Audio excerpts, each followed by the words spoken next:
बिस्मिल्लाहिर्रहमानिर्रहीम। Dear student, अस्सलाम वालेकुम। आज का हमारा टॉपिक जो है द लॉ गेट के हवाले से, जो कि 5 अप्रैल 2026 को कंडक्ट किया गया।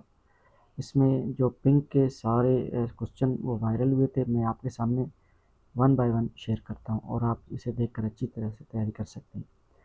सो यहाँ पे हमारे पास क्वेश्चन जो था कॉन्स्टिट्यूशन का, वो कह रहा था, क्वेश्चन 1 कह रहा था, एज पर article 4(1) of the United nation charter, membership in the United Nations is open to all other peace-loving states which accept the obligations contained in the present charter। इसमें कह रहा है कि यूनाइटेड नेशन के मेंबर्स होते हैं और बकाया जो पीस लविंग मेंबर्स होते हैं वो एक्सेप्ट करते हैं ओब्लिगेशंस को, जिम्मेदारियां को अपनी, जो प्रेजेंट चार्टर में लिखा होता है। यानी कि यूनाइटेड नेशन के चार्टर्स में लिखे होते हैं ना, स्टेट उस चीज़ को फॉलो करते हैं आगे।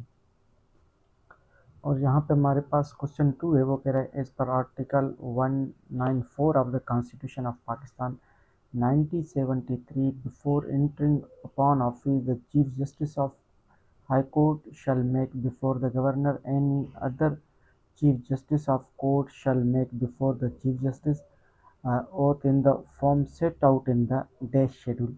यहाँ पे हमारे पास जो सही ऑप्शन है वो थर्ड शेड्यूल। इसमें कह रहा है कि चीफ जस्टिस ऑफ जो हाई कोर्ट है वो कसम लेगा गवर्नर के सामने, और बकाया जजेज है वो चीफ जस्टिस के सामने कसम लेंगे। और ये कसम कहाँ पर लिखा हुआ है, ये कसमनामा ये लिखा हुआ है थर्ड शेड्यूल में। और यहाँ पे हमारे पास क्वेश्चन 3 है, वो क्या है, एज पर article 1 subsection 3 of the constitution of Pakistan 1973 may by law admit into the federation new states or areas on such terms and conditions as it thinks fit। ये मैं कह रहा है कि आर्टिकल 1 सबसेक्शन 3 में कह रहा है कि अगर नए न्यू एरियाज़ और स्टेट की बात आए तो वो हम क्या करते हैं, वो मजलिस शूरा उनको एडमिट करती है। और यहाँ पे हमारे पास क्वेश्चन 4 है, वो कह रहा है एज पर article 77 of the constitution of Pakistan 1973 no tax shall be levied for the purpose of dash except by under authority of act of Majlis Shura parliament. यहाँ पे इसने कह दिया कि कोई भी टैक्स या वसूली नहीं लगाएंगे। और यहाँ पे हमारे पास क्वेश्चन 5 है, वो कह रहा है एज पर article 11(2) of the constitution of Pakistan 1973 all forms of the forced labour and traffic in human beings are prohibited. यहाँ पे हमारे पास सही ऑप्शन जो है वो सी है। इसने कहा कि जो स्लेवरी के सारे फोर्स है ना वो मना किए गए पाकिस्तान में। और यहाँ पे हमारे पास जो है क्वेश्चन 6 है, वो कह रहा है एज पर article 13(1) of the institute of the international court of justice the members of the court shall be elected for 9। यहाँ पे हमारे पास जो institute of international court of justice के जो मेंबर होते हैं वो 9 साल के लिए इलेक्टेड किए जाते हैं। फिर यहाँ पे हमारे पास क्वेश्चन 7 है, वो कह रहा है एज पर article 53(8) of the Constitution of Pakistan 1973 when the National Assembly is dissolved the day shall continue in his office till the person elected to fill the office by next assembly enters upon his office। यहाँ पे हमारे पास सही correct option है वो D है। इसमें कह रहा है अगर नेशनल असेंबली डिज़ोल्व की जाए तो वो कौन शख्स है जो नेक्स्ट असेंबली तक वो जब वो सीट पे रहता है। ये यहाँ पे हमारे पास सही ऑप्शन है वो स्पीकर है। अगर नेशनल असेंबली डिज़ोल्व हो जाए तो स्पीकर अपने काम सर अंजाम देंगे। और यहाँ पे हमारे पास क्वेश्चन 8 है, वो कह रहा है एज पर article 190 of the constitution of Pakistan 1973 all executive and judicial authorities throughout Pakistan shall act in aid of the supreme court. यहाँ पे हमारे पास जो है सुप्रीम कोर्ट के सारे जो all executive and judicial authorities है ना वो सुप्रीम कोर्ट की एक्ट में मदद करेंगे। और यहाँ पे हमारे पास क्वेश्चन 9 है, वो कह रहा है एज पर article 80 subsection 1 of the Constitution of Pakistan 1973 the federal government shall in respect of every financial year cause to be laid before the National Assembly a statement of estimate receipt and expenditure of the federal government for that year in part 3 referred to as the annual budget statement। यहाँ पे हमारे पास सही correct option है वो ए है। और यहाँ पे हमारे पास क्वेश्चन 10 है, वो कह रहा है एज पर article 21 of the United Nations Charter, the General Assembly shall adopt its own rule of the procedure. It shall elect its president for each session. तो यहाँ पे हमारे पास जो है वो ईच सेशन है। इसने कहा कि जब जनरल असेंबली अपने वो अडॉप्ट कर लेता है रूल, तो वो इलेक्ट करता है प्रेसिडेंट, किसके लिए, वो ईच सेशन के लिए इलेक्ट करता है। और यहाँ पे हमारे पास जो है क्वेश्चन 11 है, वो कह रहा है एज पर the case Zafar Ali Shah and other versus general Pervez Musharraf chief executive of Pakistan, Pervez Musharraf took extra unconstitutional उसने स्टेप उठाया था। यहाँ पे हमारे पास सही ऑप्शन है वो ए। और फिर यहाँ पे हमारे पास कह रहा है कि एज पर article 52 of 50 subsection 2 of the United Nations Charter, they shall receive and consider reports from other organs of the United Nations। यहाँ पे हमारे पास सही करेक्ट ऑप्शन है वो है ए।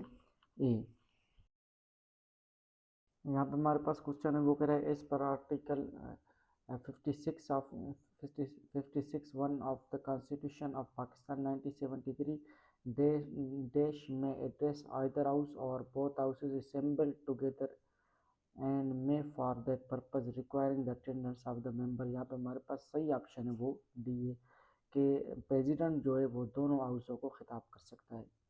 और यहाँ पे हमारे पास क्वेश्चन 14 है, वो कह रहा है एज पर case of Begum Nusrat Bhutto versus chief of army staff, देश was attorney general of the Pakistan. Begum Nusrat Bhutto case में था वो शरीफुद्दीन पीरजादा जो था। हमारे पास सही ऑप्शन जो है वो सी है। और इसमें कह रहा था in the case of the Asma Jilani government of the Pakistan Yahya Khan was declared देश। यहाँ पे हमारे पास है वो कह रहा है कि मिस अस्मा जिलानी केस में जो है वो क्या पावर्स डिक्लेयर किए गए थे, वहाँ पे पावर्स डिक्लेयर किए थे, यूज़र ऑफ द पावर्स के पावर्स को छीनने गए थे, उसके पावर्स को बता रहे थे। तो यूज़र ऑफ द पावर्स, यहाँ पे हमारा सही ऑप्शन है वो सी है। और यहाँ पे हमें क्वेश्चन कह रहा है कि एज पर the case of the Asfandyar Wali and the others versus federation of the Pakistan, देश वायरस ऑफ द देश वाज चैलेंज। यहाँ पे केस असफंदयार वली केस में किस केस को चैलेंज किया गया था? असफंदयार वली केस में जो है the national accountability bureau ordinance को चैलेंज किया गया था। यहाँ पे हमारे पास सही ऑप्शन जो है वो डी है। और यहाँ पे हमारे पास है क्वेश्चन 70 है, वो कह रहा है एज पर article 36 of the Constitution of Pakistan 1973, the state shall safeguard the Desh rights interest of the minorities, include their due to representation in the federal and the provincial service। यहाँ पे हमें कह रहा है कि स्टेट जो है वो मिनॉरिटीज़ के जो लिजिटिमेट जायज़ात काम को पूरा करेगा, यानी कि उनके जायज़ कामों को पूरा करेगा। यहाँ पे हमारे पास सही ऑप्शन है वो सी है। फिर हमें कह रहा है कि एज पर article 179 of the constitution of Pakistan 1973, the जज ऑफ देश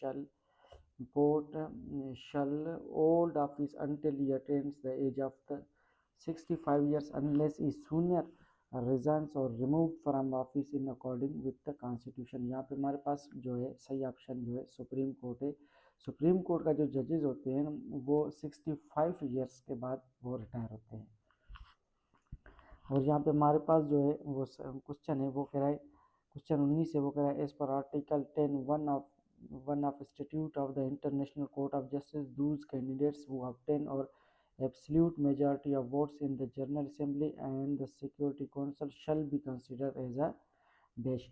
यहाँ पे हमें कह रहा है कि अगर कोई इंटरनेशनल कोर्ट ऑफ जस्टिस का जो कैंडिडेट है वो मेजॉरिटी से वोट ले लेता है जनरल असेंबली से, तो उसे वो सिक्योरिटी काउंसिल है वो उसे क्या करता है, वो एज ए इलेक्ट करता है उस कैंडिडेट को कि वो इलेक्ट हो जाता है।